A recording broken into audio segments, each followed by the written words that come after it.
Assalamualaikum warahmatullahi wabarakatuh. Perkenalkan, nama saya Ventika Yuli Eskawati dari SDN 3 Karangtalun, calon guru penggerak Angkatan 7 Kabupaten Tulungagung. Pada kesempatan kali ini, saya akan mempersembahkan sebuah komik demonstrasi kontekstual pemikiran Ki Hajar Dewantara. Pada suatu hari, tepatnya pukul 12 siang, Bu Fenty dan murid-muridnya masih asik belajar. Meskipun sudah waktunya pulang sekolah.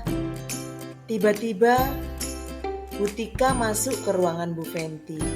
Mereka pun akhirnya berbincang-bincang.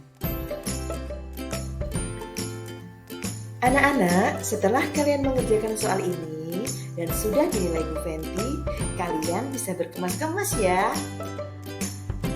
Jangan pulang dulu Bu Guru, 5 soal lagi ya. Ternyata matematika itu asyik. Baiklah, Bu Guru akan memberikan 5 soal lagi.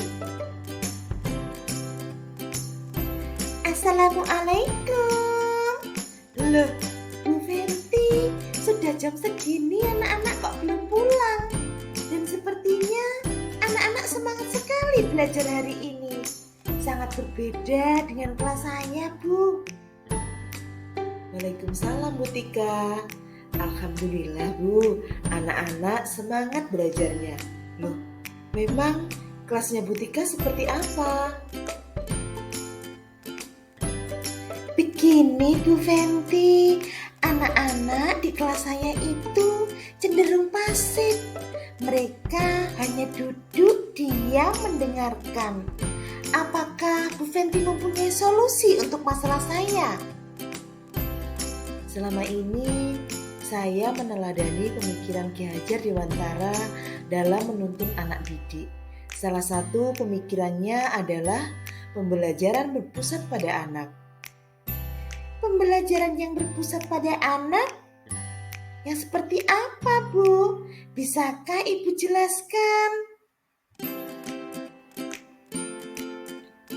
Maksud dari pembelajaran berpusat pada anak yaitu menjadikan anak sebagai subjek pembelajaran, di mana anak berperan aktif dalam kegiatan belajar dan peran guru hanyalah sebagai fasilitator, pembimbing, dan pemimpin.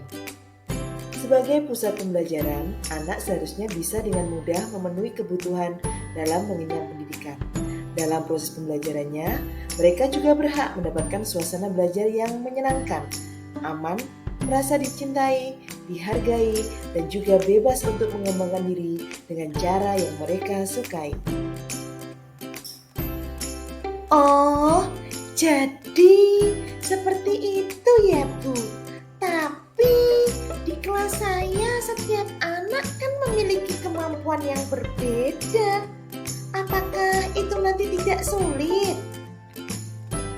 Maka dari itu, Bu Tika, kita sebagai pendidik harus menuntun kodrat anak, baik itu kodrat alam maupun kodrat zaman. Apa itu, Bu Fenty? Kodrat alam dan kodrat zaman?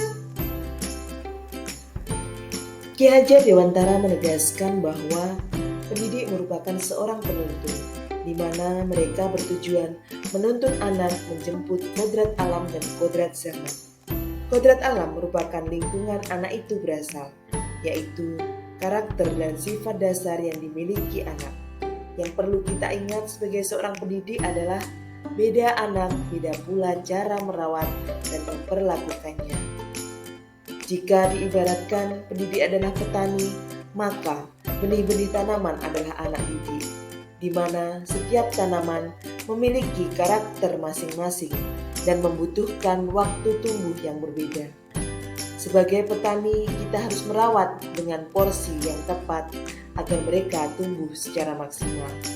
Tak kalah pentingnya adalah kodrat zaman, yang artinya tetap terbuka dan mengikuti perkembangan zaman yang ada, namun tetap berpegang teguh pada norma-norma yang berlaku. Berarti kita sebagai guru harus memahami karakteristik peserta didik ya, Bu. Dan juga tak kalah pentingnya harus harus mengupgrade pengetahuan di bidang teknologi agar tidak ketinggalan zaman. Betul sekali Bu Tika, dan tak kalah pentingnya sebagai seorang pendidik, kita harus menjadi teladan, membangun semangat dan juga memberi dorongan kepada anak didik kita. Bukankah itu arti dari semboyan Ki Hajar Dewantara, Bu? Betul sekali Bu Tika.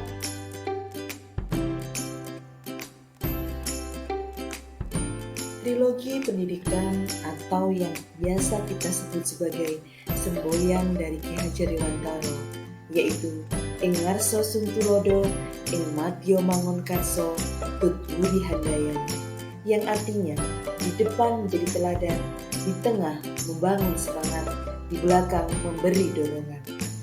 Sebagai pusat tuntunan, guru wajib memberi contoh yang baik kepada anak didiknya.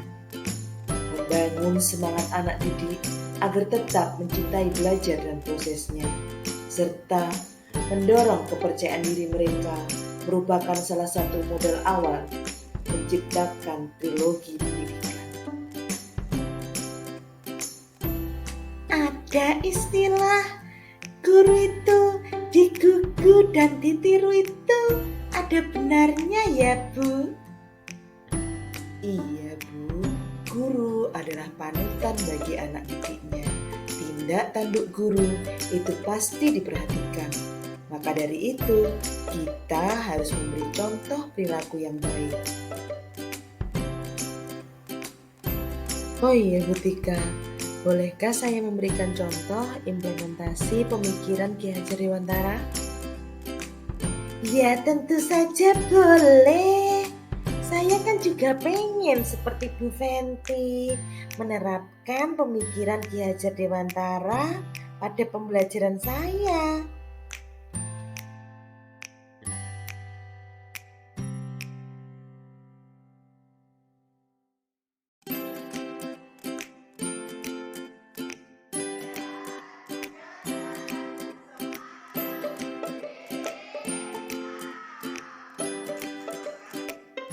Bu, saya boleh bertanya tidak? Ya tentu saja boleh. Setiap aksi nyata itu kan pasti ada tantangannya. Tantangan apa yang Ibu hadapi? Dan bagaimana solusi menghadapi tantangan tersebut? Salah satu tantangan yang saya hadapi dalam implementasi aksi nyata ini adalah kurang memahami gaya belajar anak. Solusi yang saya terapkan yaitu melakukan asesmen diagnostik untuk mengetahui karakteristik masing-masing anak di kelas. Terima kasih Bu Fenty atas pencerahan hari ini. Insya Allah mulai sekarang saya akan mencoba menerapkan filosofi Ki Hajar Dewantara dalam pembelajaran saya. Sama-sama Bu Tika, mari bersama kita ciptakan pembelajaran yang berpusat pada anak, menuntun dan mendidik anak agar memiliki budi pekerti yang luhur. Semangat Bu Tika!